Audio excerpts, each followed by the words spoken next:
Ụmụnne m, ọ na-enwekwarechi ọnwa nna ọnụ nwaanyị nwaanyị mba nnọọ quick one. Biko anụ m otu nwanne anyị nwaanyị akpọ m na foonu n'anya mmiri, n'obi ukwu, n'obi iwe na ọnụ m esogbuole na m were akụkọ na ogbotowere ya ụmụnne na-enweghị ya ihe ọjọọ wụ ihe ọjọọ ya mere na ụnọ gwa ya.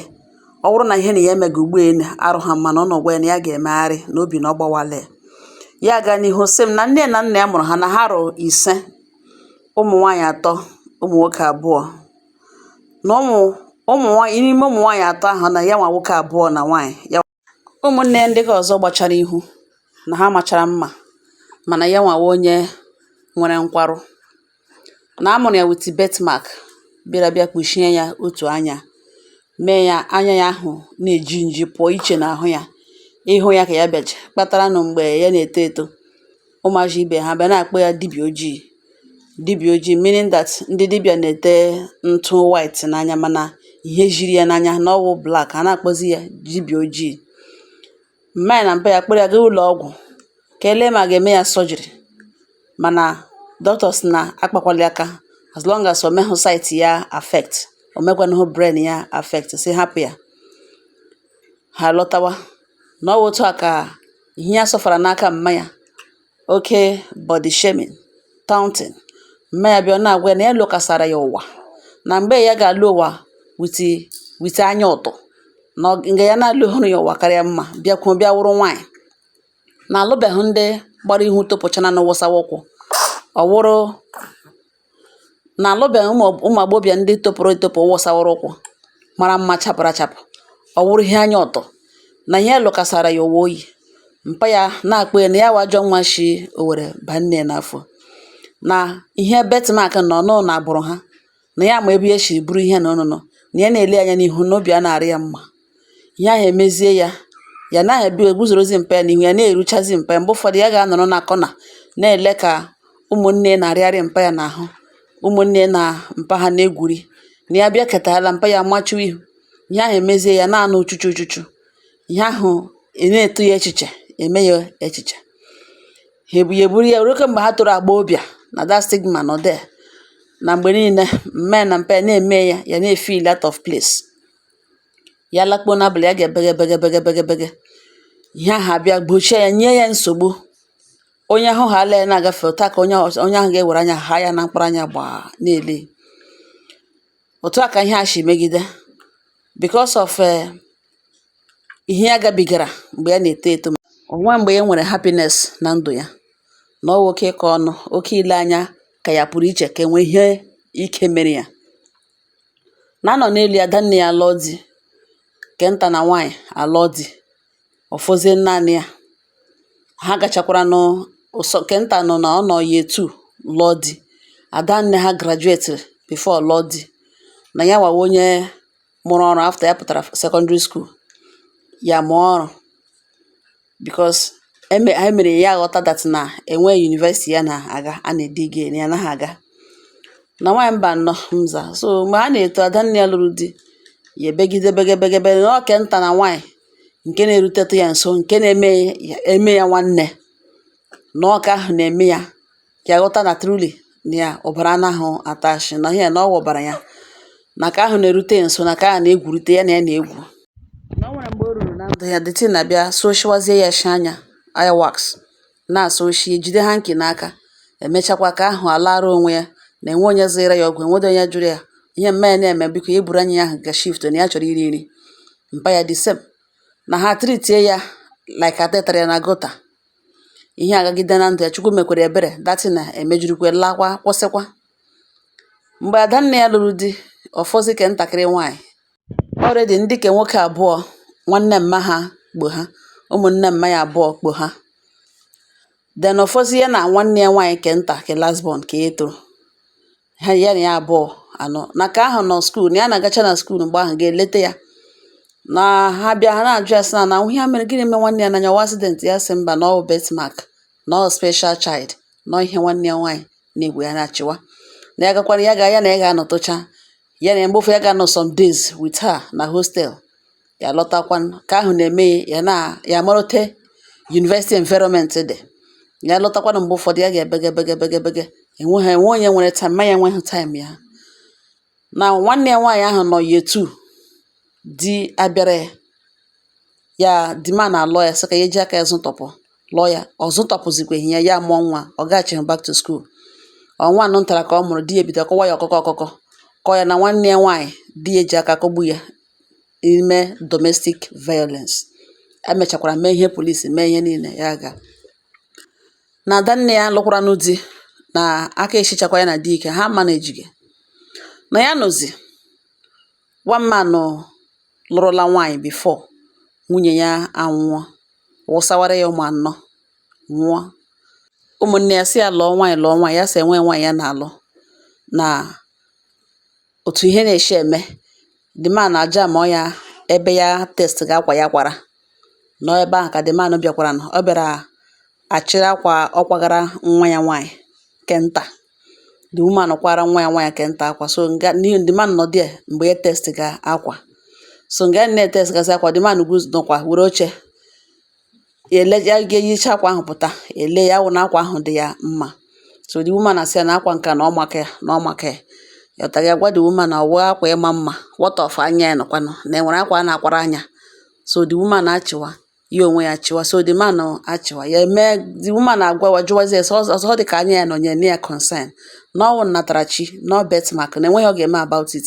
Ya gwa the woman santi ya hapụ ọgịdị na ọ mabeghị anya mere na ya, to the extent parents ya mụrụ ya ihe ha na-eme ya because of anya ya nọ. Na ọ na ya dịrị possible na mma ya ghọpụ nga na-enweghị otu anya karịa ma ya ghọpụ ga mara na kpe ya accident, mana ọ bịarala na nsogbu anọ. So the man ajụwa ya aha ya ekwuo, ha share number taa ka this man ji kpọrịta wee na this man bido kpawa. From ịkpawa, the man agwazie ya na nwunye ya nwụọna with every evidence. Ya emechakwa visit ya hụ truly na ụmụ ya ka dị obere, na truly na nwunye ya anwụọna, wụsawara ya ụmụ anọ. So enwee something between them. This man abịa like ya hụ ya n'anya, propose marriage ya ekwere. Mgbe ya bịa meet ya mpa ya dị surprise. Mpa ya sị nụkwa na ya ha ịhụ n'ụwa nọ na nwa ya nwaanyị nọ ga-alụ di because of ihe na o bu n'anya. The man ajụọ mpa ya sị na anaghị eshi ụta ahụ echere ụmụaka, na enwe onye ma ihe onye ga-awụ, na anaghị eshi ụta ahụ echere na ịmụọ nwa zụọ ụmụ gị ka ọ bụla rụọ ụtọ ọrụ, nye ya ezigbo ọzụzụ because ịmabeghị ihe ọ ga-awụ, na echiche ahụ adịghị mma coming from a father or a mother. The man asị nsogbu anọ na ije na ọ mara mma n'ụlọ ya, na nwa ya nwaanyị kpọtara ya onye juru afọ, na ebe ọ wee widowa no problem, na ọ weta ya na this man shi lọ. The man jikwa na nkụ ahụ dị ya mma, o mega ọfụma. Na abatazie na ndụ this man kpaka kpara ụmụ ya anọ, bido pịwa ha, ji ha ịhụnanya, were ụmụ ya mere ụmụ, ji ya ịhụnanya ahụ ya nwere for their father, that respect ya nwere for their father.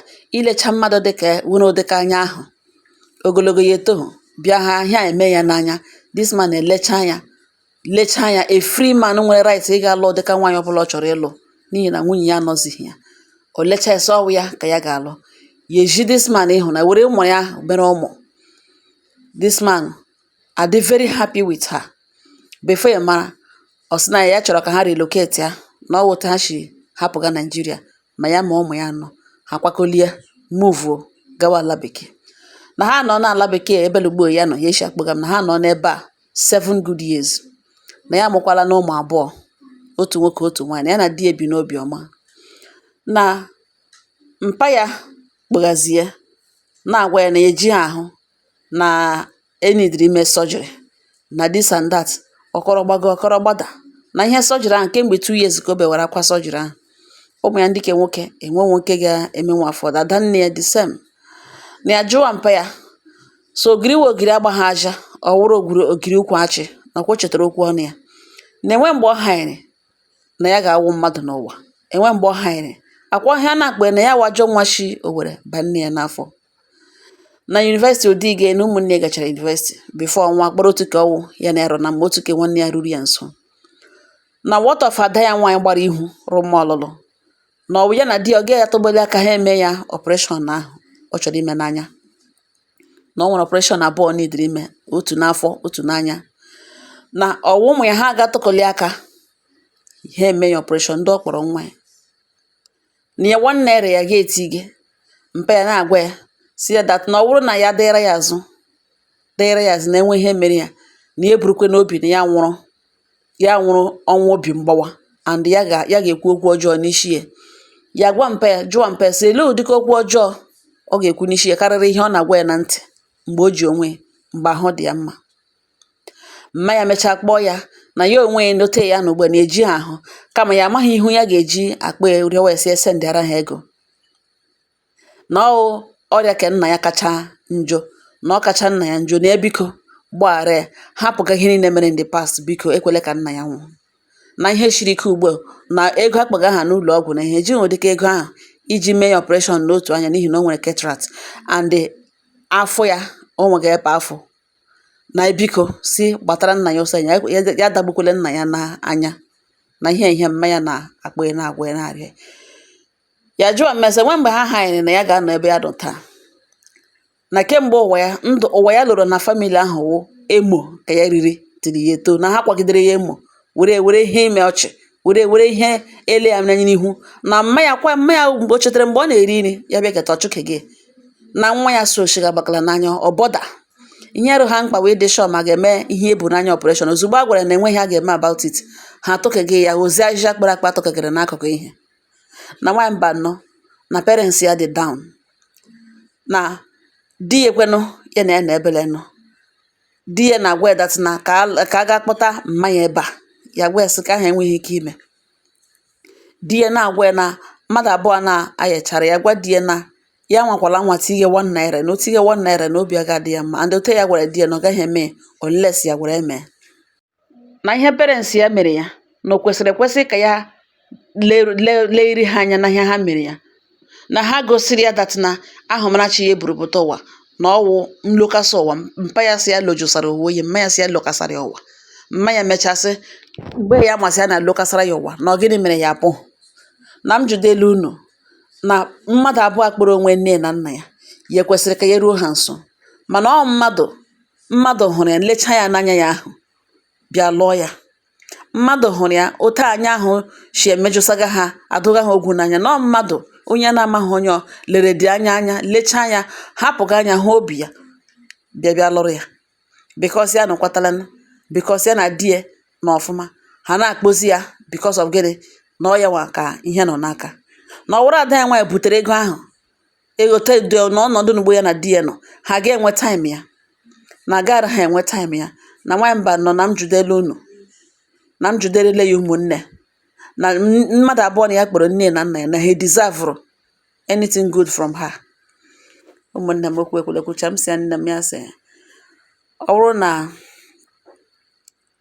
na ha emeghị ihe ha mere ị gara adị strong enweghị echenji akara aka ihe nne na nna m mere jụrụ njọ jọgbu udele na njọ but that contributed to where you are today. Aga m asị ka adị ndụ ma lụrụ nwanne m ejila ihe ha mere were akwụ ha ụgwọ reach out n'ihi na enwe ihe mere ha echi ị ga-anọ otu ụbọchị gị regret ya sọkwa na ị maara na ị gara enyetụkwa ha eretọ burula ka onye riri ka o ji ala biko nne m gbagharawa ị nọ ngala ugbu a na-ele m akụkọ a na-abịakarị steji ọwụ ha niile na-apụta n'ịntanetị igege olu m ugbu a na biko iwu nne iwu nna ọnwa nwa gị na-aga ịlụ ụgwọ iji ụmụ gị wụ zụọ ha ọfụma ị na-ahụta nwa ahụ na o joro njọ ị na-ahụta ya na ọ mara mma naanị gị ma otu isi ahụtaga nwa ahụ mana oge akara aka ya gbawa onye Chukwu dere ya na ya abụọ agaghị ahụta ya n'ụdị ahụ nye ọ ga-ahụtawa ịhụnanya ụgwọ iji ụmụ gị wụ ịzụ ha zụọ ha ọfụma zụọ ha wụọ ihe ha gara ịwụ ihe ha chọrọ ịwụ n'ụwa in the first place ka ahụ sef nwere fault ka ị nidere zụọ ya ọfụma ya were ọzụzụ ahụ i nyere ya mgbe akwụkwọ ahụ ọ gụrụ gụọ ya ọfụma were ezi ọzụzụ ahụ i nyere jichie ya ka ike were ya mee ọgụment ị gaghị anọ na nwa ṅụ dị special o nwere ihe mere naanị ṅụ ma ihe mere nwa gị dwadere ya azụ filie na ihe ahụ mere na ọ ga-awụrụ ya setback na ọ ga-awụrụ ya failure na ọ ga-adọghachi ya azụ na ọ ga-elimit ya in life you are failing as a parent. Olee ihe ahụ mere nwa gị ilecha ya ị na-ahụ future ị na-ahụta nwa ahụ na ọ ga-eme ọfụma o kwesịghị ekwesị gbadacha ụmụ gị niile n'anya emena gị sị ka ya mara mma ka ị gaa invest heavily on that particular one na ọ ya ga-ebute gị n'ure, imege a very big mistake, n'ihi na ihe ụmụaka ha wụ incubators of different stars. Naanị Chineke mara nke ga-awụ nke ọ ga-awụ. Mee ọrụ, ṅụrụ ọrụ n'ime ndụ ha, zụọ ha, di ha akwụkwọ, gbajie ha olu ha, gbajie ha uche, ha tolite. Ị ga-adị surprised na ihe ahụ ị na-ele anya awụcha ihe ọ ga-awụ. Ịnụ ngala ugbu a na-ele m, biko eji m Chineke nnarịọ m. This akwa ụmụnne anyị, several, many of them ewetala ụdịka akụkọ abịala, several ha niile na-apụtacha n'ịntanetị, mana ihe m ji wepụta kele ugbu a na-awụ o metụrụ m in a way. M sị ka m bịa rụtọ ha kwa ya ka ihe ụdịka akụkọ dị otu adapụtakwala some time ago, ọ dapụta ha kwala again. This idea of ndị nne na nna ịchọ ka ụmụ ha wụrụ made in heaven. For some parents sef, some mothers bịa na-ete ụmụaka mụrụ ọhụrụ bleaching cream, naanị ka apalite nwa sị ọ chapụrụ achapụ, o mere ka ọzọ. That mentality of ịmụ nwa magidere ma tọọ ntị, ọwụ ya wụ ihe a na-ele anya n'aka asị nne na nna. Ka ọ bụla Chineke nyere ṅụ ụgwọ iji ụmụ ṅụ zụọ ha ọfụma. Ya wụrụ nwaanyị naghị aga ịlụ ya, ya wụrụ nwoke naghị aga ịlụ ya, zụọ ụmụ gị, prepare them to face the world, make them strong, mee ha ka amamihe ha duo ha ije, so that ike gwụwa ṅụ ka ahụ ifiliri, o nwere ike ya nwa ga-ebute ṅụ mgbe ị na-ediri mmadụ. Ọ ngọ ha nọ m n'ọnụ ụmụnne m, okwu a metụrụ m, rịọrọ na m ya sị ya biko riche out ka eleta nne na nna ya, na Chineke na-eme ihe niile ma otu o si eme na mgbe ya. Jehova lere anya tie ya aka n'obi si ya na otu ahụ echere na ọwụghị otu ọ ka dị, nwere reason for that. Enweghị unu ga-agwa ya ụmụnne m, unu gbotowere ya. Ọ ngọ ha nọ m n'ọnụ, udo dịrị ọnụ.